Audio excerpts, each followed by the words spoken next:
He was powerful. He was feared. And one summer afternoon, he vanished without a trace. Welcome back to the channel. Today, we dive into one of the most chilling disappearances of the 20th century. The story of Victor Miller, a Union titan whose rise to power was paved in backroom deals and smoke-filled promises.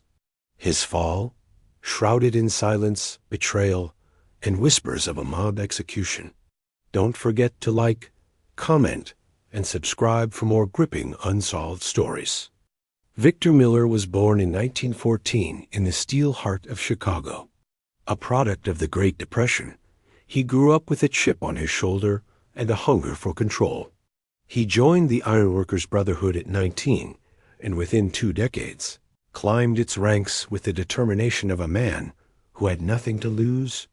By 1955, he was president of the National Haulers Union, an organization with over 1.2 million members and billions in pension funds.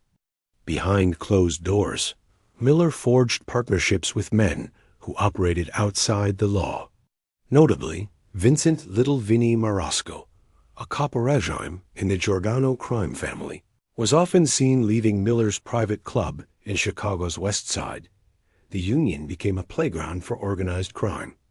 And Miller? He was the perfect puppeter, so they thought. By the mid-60s, Miller's union was riddled with scandal. Multiple federal investigations targeted the union's pension misuse, loan fraud, and intimidation tactics. In 1966, Miller was convicted of jury tampering and embezzlement. But he never served the full sentence thanks to political strings pulled behind the curtain. Many believe the mob intervened to keep him alive. For now. But prison changed Victor. He wasn't just another union boss when he got out in 1973. He was a man looking to reclaim his empire. The problem? The Giordano family had moved on. A more compliant leader, Marcus Dent, now ran the union. Miller wanted him out. Miller began pushing back publicly. He spoke to reporters. He met with federal agents.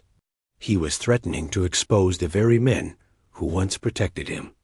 On July 29, 1977, Miller was seen having breakfast at the Monarch, a known mob-frequented diner in Detroit. Witnesses claim he looked nervous, repeatedly checking his watch. He told his wife he had a meeting at 2:30 p.m. in the parking lot of the Ridgeview Golf Club, a neutral spot often used for business talks. He would never return home. His car, a blue 1974 Cadillac DeVille, was found 2 days later outside a bakery on the other side of town. Inside, his briefcase, a cigar still in the ashtray, and a single brown hair on the back seat. Authorities launched a manhunt. Rivers were dredged. Warehouses raided. Over 500 people were questioned. But no body, no blood, no camera footage, nothing. One anonymous informant claimed Miller's body was incinerated in a mob-controlled meatpacking facility within hours of his death. Another said he was buried beneath a highway bridge project, funded by his own union. Neither could be confirmed. In 1984, a sealed affidavit from an FBI agent was leaked, suggesting that Miller may have been cooperating with federal prosecutors in exchange for immunity. If true, the mob had every reason to silence him. In the years that followed, several key players died mysteriously. Marcus Dent was killed in a boating accident in 1981. Agent Russell Lake, who led the investigation, died of a heart attack weeks before testifying in a corruption trial. Vinnie Marasco vanished while vacationing in the Dominican Republic. His body was never found. In 1995, a construction worker found a locked metal drum beneath a demolished warehouse in Toledo. It contained bones, a wedding ring with the initials VM, and a corroded Union badge. DNA tests were inconclusive, and the evidence quietly disappeared from public record.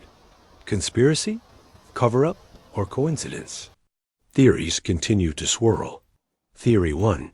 Miller was killed by the Giordano family for disobedience. Theory 2. He faked his own death and fled the country using mob contacts. Theory 3. He was assassinated by rogue government agents to prevent him from testifying.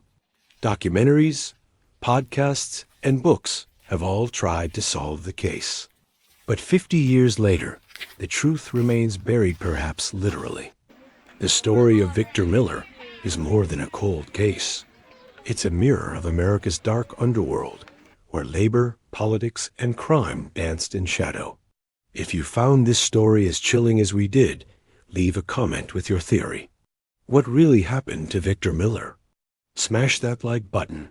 Tell us what case we should cover next. And don't forget to subscribe for more real crime mysteries. Until next time, keep questioning everything.